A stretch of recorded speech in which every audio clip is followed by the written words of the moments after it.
This might be Heather's all-time favorite embarrassing story from me.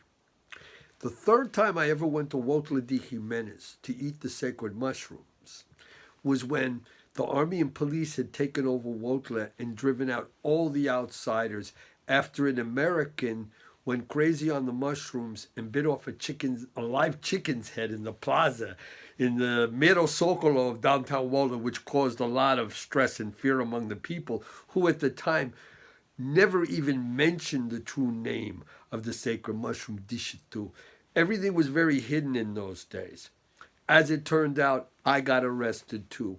I was there to see the old Julieta, who was a great patron and healer in Huautla, who was actually the one that the Presidente had sent her to the cave of Chico Tocoso to find out if they could sell the mushrooms to the outsiders. And he told them no, only to sell them the Cubensis San Isidro mushroom, which they called the mushroom of the white man's saint, which at the time, the Mazatecans, none of them ever ate. That came later on.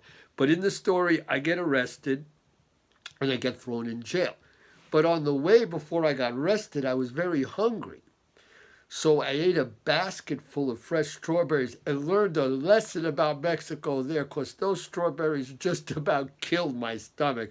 I was in a terrible condition here. And I was really sick in the jail and I was a mess. And when they were taking me to the jail, Julieta Casimira, who's the famous Julieta now, was actually just a seamstress then, and she had never eaten the sacred mushroom and knew nothing about them whatsoever at the time. But she was the most famous seamstress in Huautla and also very kind to me. And she came and she talked to the municipal police, and Los Municipales led me out of jail, and she took me to her house, her cabana, and said that she was going to try to heal me with some teas. And I was pretty sick. While I was there, I asked her if she could get the sacred mushroom. And she sent someone out to bring back a shoebox that had mushrooms in it that I ate. There was no ceremony, there was no velada. In fact, this was really the beginning of Julieta even thinking about the mushrooms. This is really where it all began for her. And I ate the mushrooms, and about an hour later, I felt great. I felt no pain. I was on another planet. My mind was reeling within my mind of journeys of my past and how I came to be me and how my future and past is unraveling. And I'm having a fine old time in my own brain. And I get up and I look at the floor, and there's this iridescent mandala on the floor. And I'm like, wow, that's just amazing. And I moved over to look at it and sat down again. And then I got up and there was another iridescent mandala. And I'm starting to go, there's something very special about me, because everywhere I go, these incredible iridescent mandalas are formed. And I do it again, and I get up, and there's another one, and I look at Julieta Casimira, and she's looking at me nice and kind, but very bewildered.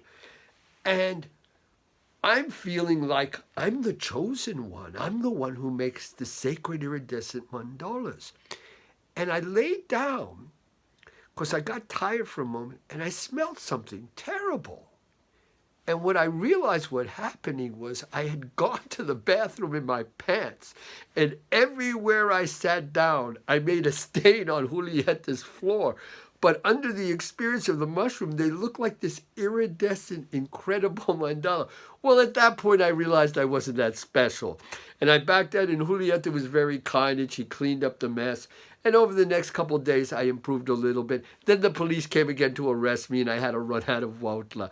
But this is a very embarrassing story of my beginnings, when I was still not even of legal age, of trying to find the path through this hidden world, which I found. But this was the beginning, and I say, Ninashkata Chili, the gods give to those who give to the gods, even if it's embarrassing sometimes.